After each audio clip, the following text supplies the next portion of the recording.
Hi students, coming to the next topic, that is a page replacement. So when we will replace the page, so whenever the page fault is occur, so whatever the page that we are the CPU is demanding, if that page is not present in the main memory, so we have to just if the main memory is full, we just replace the pages which are not used in the main memory with another pages. Means we are just swapping the pages that are present in the main memory which are not used to the disk, and we are getting back the pages that are present in the disk to main memory. So just this is the main memory and this is the disk. Okay, so page replacement technique means if the page is not present in the main memory, if this already not used pages will be swap out and we are getting the new pages. So this is a swap in. So this is about the page replacement technique. So let me explain about this page replacement first. To prevent over allocation of memory, so to prevent the over allocation of memory by modifying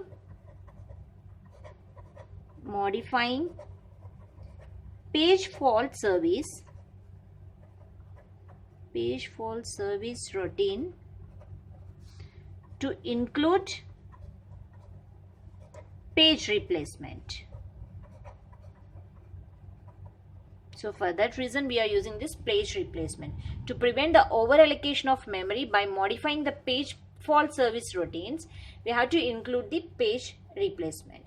So in this page replacement we are just using the modified bit or a dirty bit to reduce the overhead of page transfers. Use modify bit or you can call it as a dirty bit to reduce overheads of page transfers. So every time swap in, swap out, swap in, swap out, it takes the overhead of the main memory. So to reduce that overheads of page transfers, we use this modify bit or dirty bit in the page replacement technique.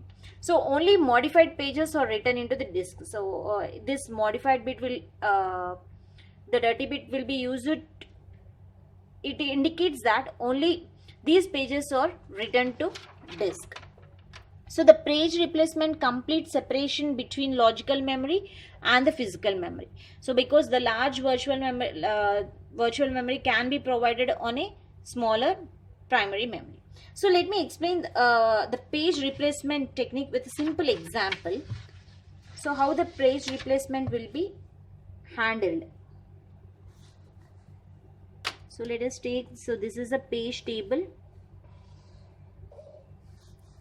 So here I am explaining the process 1.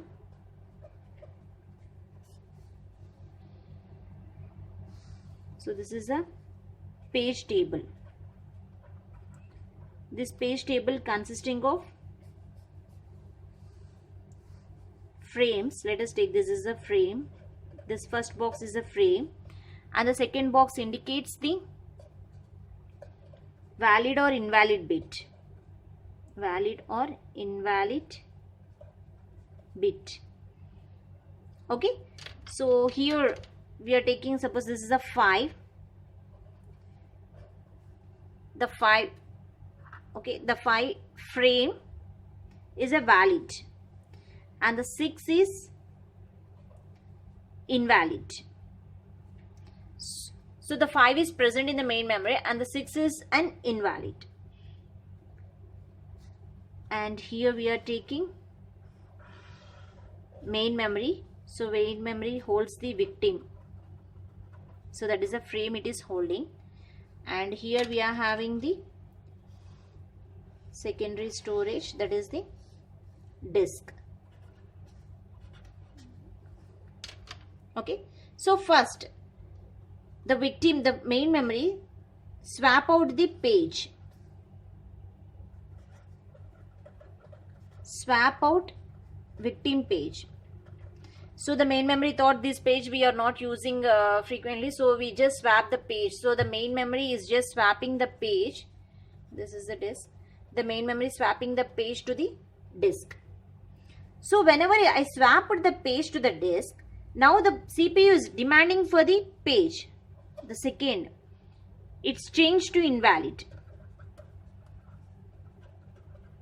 So because I'm just swapped the page to the disk, so whenever I swap the page to the disk, the CPU is asking for fifth frame. So but this becomes invalid. So change this to invalid. So whenever it is changed to this invalid, the controller transfers, means because the CPU identify the page fault. So whenever the CPU identify the page fault, the controller transfers to the operating system. Now the operating system is send the request to the disk and take the page that is already swapped out to the disk and came back and placed in the main memory. That is the swap desired page. The desired page in the swap desired page is placed here. Okay, so then fourth, reset page table for new page. Okay, so here up to here we are just the CPU requested for page that is already swapped out, and that page is placed in the main memory. So whenever it is placed in the main memory, it asking the page table to reset the page for new page. So now let's see the process 2.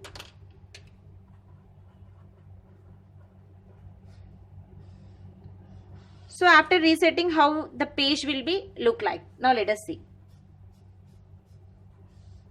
So this is a frame, and this column indicates valid or invalid bit. Okay, and this is a 5. Let us take, this is 5 and 6. So the 5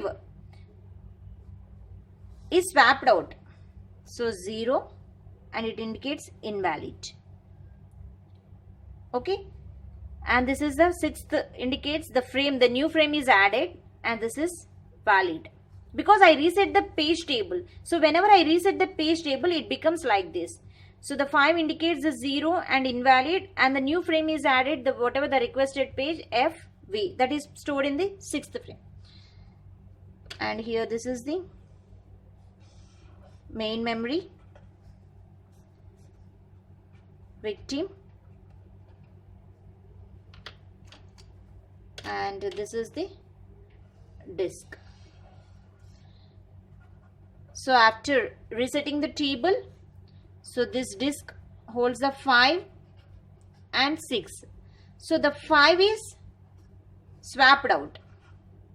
So this is, because this is invalid, 0 indicating, swap out victim page and requesting the new frame, that is a free frame 6. So this, the 2 change to invalid. So the 3 swap desired page in, and the 4th, so this is the new page, that is a reset page table for new page. So this is how this page replacement will be done. So whatever the page that we are swapped out, that page again will be placed in the main memory. So whenever it is placed in the main memory, we have to reset the page table. So this is about the page replacements. So in the next videos, I will discuss about the replacement algorithms. Thank you.